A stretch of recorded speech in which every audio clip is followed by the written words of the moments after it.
Hello and welcome to our channel Tomokni Preparation for Government Jobs. বন্ধুরা, সরল সুদ বা সিম্পল ইন্টারেস্টের আরো একটি ক্লাস আজকে শুরু করব। আজকে পার্ট 5 আমরা শুরু করব। তো চলো দেখে নেওয়া যাক।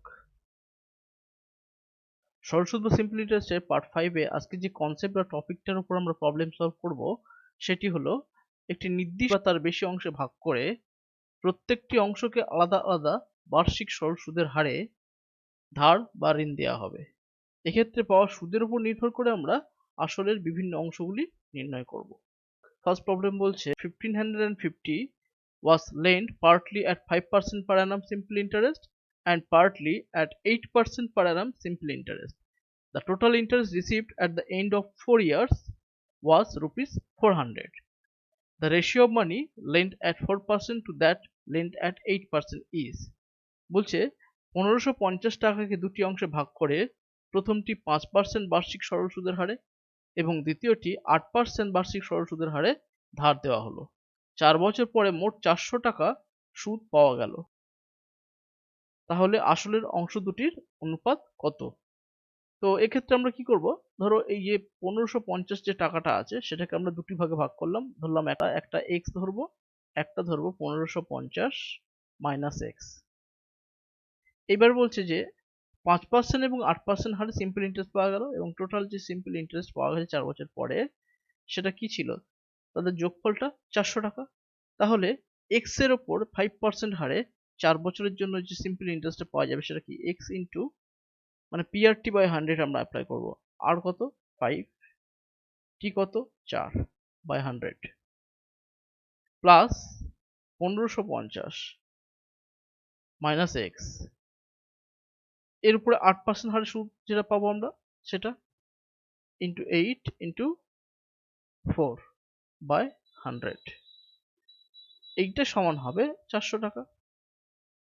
এইবার আমরা কি করব, বোথ সাইডে 4 দিয়ে ভাগ করে দাও, দিলে কি হবে 5x বাই 100 প্লাস এখানে আমরা পাবো 1550 মাইনাস x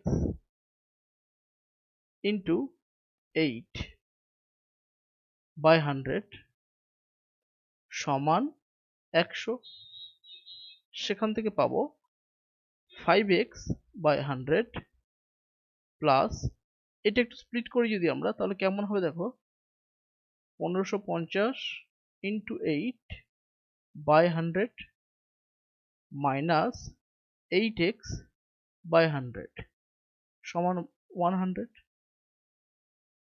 এইবার দেখো 5x by 100 minus 8x by 100 সমান কত হবে minus 3x by 100।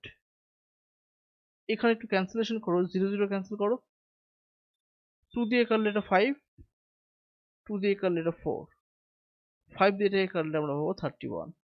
So 31 into 4 is 124 সমান 100। This implies minus 3x by 100 সমান 100 মাইনাস 124 সমান মাইনাস 24। সেখান থেকে আমরা পাবো মাইনাস 3x বাই 100 সমান মাইনাস 24। এখান থেকে আমরা x সমান কত পাবো, একেবারে যদি আমরা মাইনাস মাইনাস ক্যান্সেল করো 100 দিয়ে এটাকে মাল্টিপ্লাই করলে 24 ইন্টু 100 বাই 3, 3 দিয়ে ক্যান্সেল করলে 8, সো 800। তাহলে একটা অংশ 800, আর একটা অংশ কত হবে তাহলে 1550 মাইনাস 800 সমান 750। তাহলে x এবং y যে আসল দুটি ছিল তাদের অনুপাত কত হবে 800:750 সমান 50 দিয়ে যদি কাটি 16:15। তাহলে option A is the right answer. Question number 2. A person invests in 3 different schemes for 6 years, 10 years and 12 years at 10%, 12% and 15% simple interest respectively. At the completion of each scheme, he gets the same interest. The ratio of his investment is. এক ব্যক্তি তিনটি বিভিন্ন প্রকল্পে 6 বছর, 10 বছর এবং 12 বছরের জন্য যথাক্রমে 10%, 12% এবং 15% বার্ষিক সরল সুদের হারে বিনিয়োগ করেন। প্রকল্প তিনটির শেষে তিনটি একই পরিমাণ সুদ পান। তার বিনিয়োগের অনুপাত কত ছিল? তাহলে এক্ষেত্রেও আমরা যদি বিনিয়োগের যে পরিমাণ সেগুলো x, y and z ধরে নিই, তাহলে প্রথমটির জন্য PRT/100 আমরা অ্যাপ্লাই করলে x ইন্টু প্রথমটার জন্য রেট অফ ইন্টারেস্ট ছিল 10%, সো 10 ইন্টু 6/100 সমান হবে কার সঙ্গে? y ইন্টু 12 ইন্টু 10/100, এটা 10 সমান z ইন্টু 15 ইন্টু 12/100।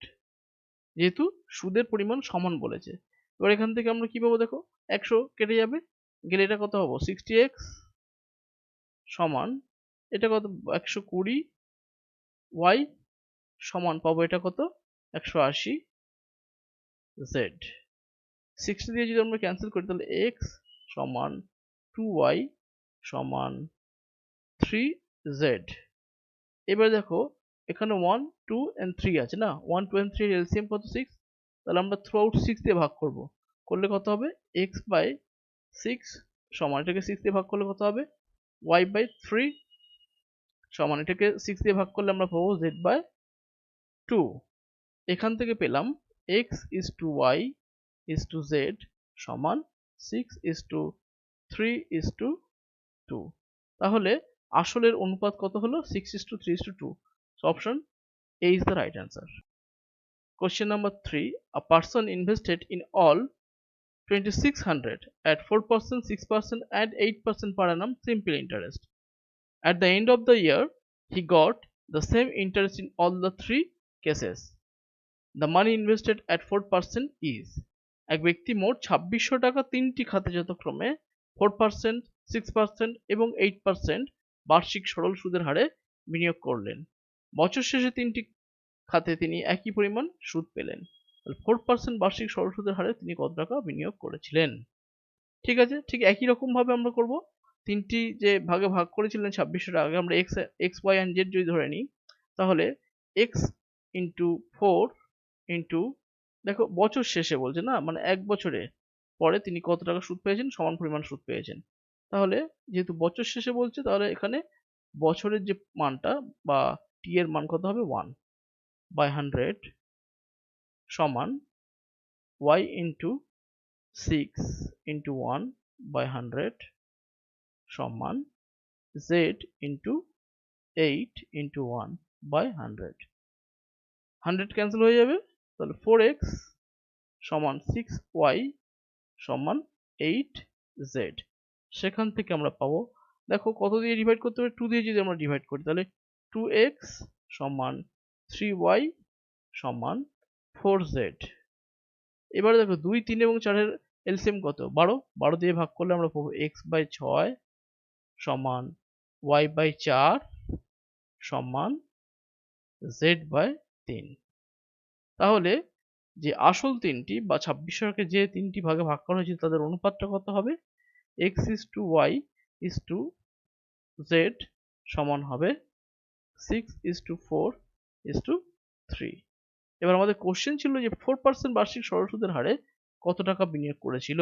তাহলে 2600কে আমরা যদি এই অনুপাতের ভাগ হারে ভাগ করি তাহলে আমরা x এর মান পাবো, এবং x এর মানই হলো 4% বার্ষিক সরল সুদের হারে বিনিয়োগ করা টাকার পরিমাণ। তাহলে x সমান হবে 6/6 প্লাস 4 প্লাস 3 ইন্টু 2600 সমান কত হবে 6 এটা অ্যাড করলে কত হচ্ছে দেখো 13 ইন্টু 2600 সমান, ক্যান্সেল করো, এটা দিয়ে কাটলে 200 ইন্টু 6 1200। তাহলে 4% বার্ষিক সুদের হারে যে টাকা বিনিয়োগ করেছিল তার পরিমাণ কত 1200। So option D is the right answer.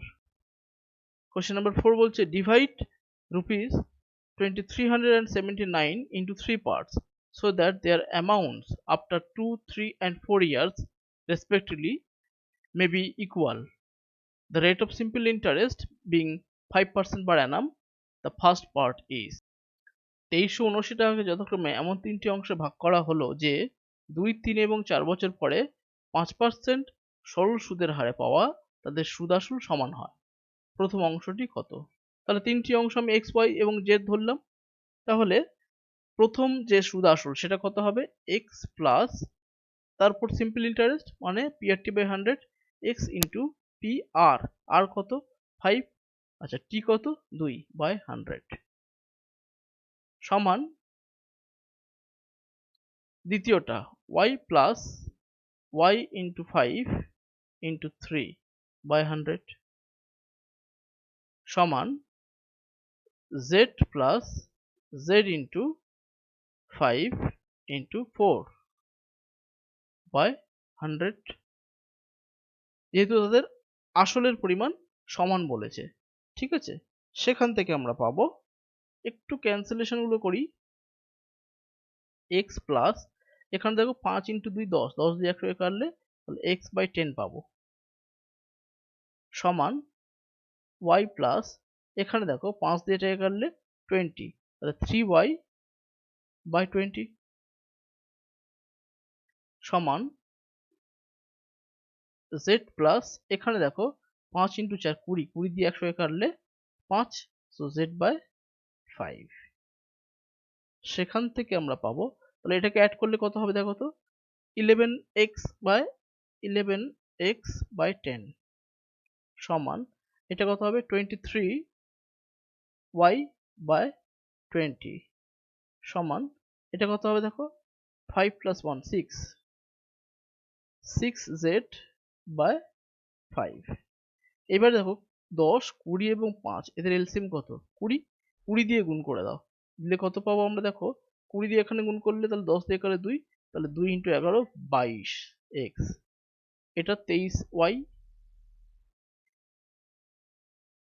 সমান এখানে দেখো 4 ইন্টু 6, তাহলে 4 ছক 24z।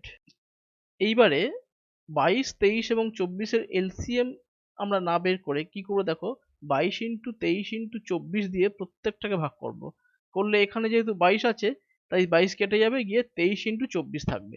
তাহলে কি পাবো একটু লিখি, x/y হবে তাহলে 23 ইন্টু 24 সমান y/y হবে 23 23 কেটে যাবে না, গিয়ে থাকবে 22 ইন্টু 24 সমান z/y হবে 22 ইন্টু 23।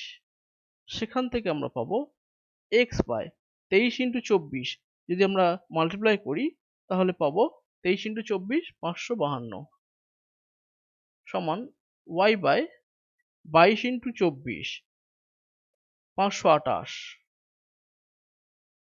সমান z/22 ইন্টু 23 506।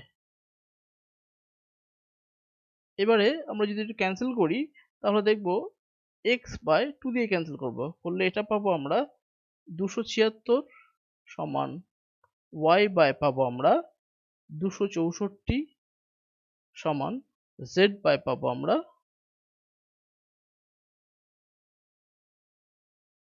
253। ঠিক আছে, তাহলে x is to y is to z যেটা হবে, x is to y is to z সমান হবে আমরা 276 is to 264 is to 253 এটা। এবারে চাইছি যে প্রথম অংশটি কত, প্রথম অংশটি মানে x, তাহলে x সমান কত হবে, x সমান হবে 276 বাই এই তিনজনের যোগফল, সেটা কত হবে 793 ইন্টু টোটাল টাকা কত ছিল 2379, এটা দিয়ে এটাকে কাটলে আমরা পাবো 3 ইন্টু 276 হবে আমাদের 828। তাহলে প্রথম অংশটি হলো 828, অর্থাৎ option D is the right answer.